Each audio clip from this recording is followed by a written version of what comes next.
And joining us now is Mychael Schnell with our media partners at The Hill. Mychael, welcome back to Capitol Review. Great to see you.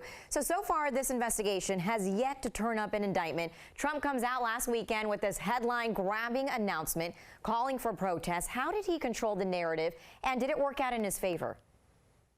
He absolutely controlled the narrative here, and that's because we've known for a while, and we've obviously been speaking about the Manhattan District Attorney for some time, because it formally extended an offer for former President Trump to testify as part of this investigation, which is essentially a signal that the grand jury is coming close to deciding whether or not it wants to press charges on the subject of the investigation. But that was the narrative that had been known and in the public, and that was what was being discussed in news reports. But then when former President Trump on Saturday took to his Truth Social account and said that he was going to be arrested on Tuesday, that's what really kicked this whole conversation regarding the Manhattan DA into high gear. It made it this potential imminent arrest. Tuesday came and went with no arrest, and the grand jury is expected to continue meeting next week after they did not come to a decision on charges this week. So yeah, totally, former President Trump controlled the narrative here. He is the one, like I said,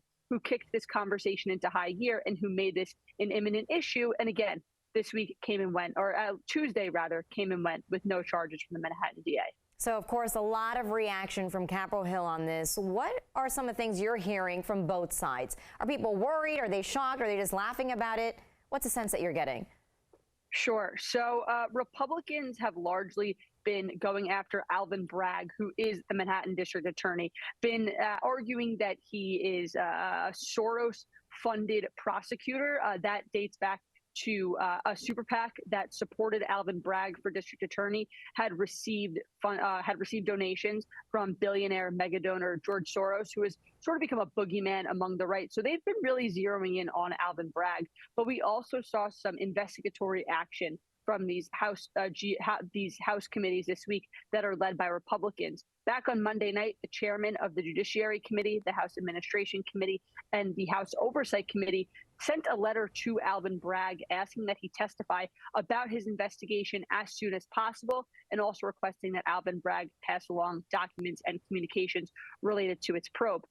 Jim Jordan, the chairman of the Judiciary Committee, kicked that up a notch on Wednesday night, expanding that inquiry and sending letters to two prosecutors who left the Manhattan DA's case regarding Trump back in February 22. At that time, they were frustrated that Alvin Bragg at the time was apprehensive about moving forward with charges against Trump. So that's where we are right now. Jim Jordan, as I said Wednesday night, sent requests to these two former prosecutors, asking also for their testimony and for them to pass over documents and communications. But another sentiment up here is on Capitol Hill is a lot of lawmakers are just waiting to see what happens, right? We don't even know if the Manhattan District Attorney is going to charge in this case. Again, this goes back to the idea that President Trump set this narrative. He is the one who put the idea in the minds of the American public that he would be arrested this week. So a lot of folks are just waiting to see if Alvin Bragg does end up charging, what those charges are,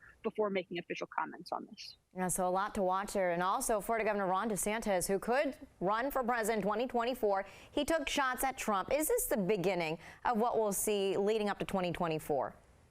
Oh, yeah, I absolutely think so. Ron DeSantis has tried to stay away from engaging in these tit-for-tat arguments with former President Trump. And of course, Trump is known for taking on his opponents in this way. So as DeSantis gets closer to this potential 2024 run, he said that he's not going to make a decision until the Florida legislative session is over, which I believe is in May. So we still have some time.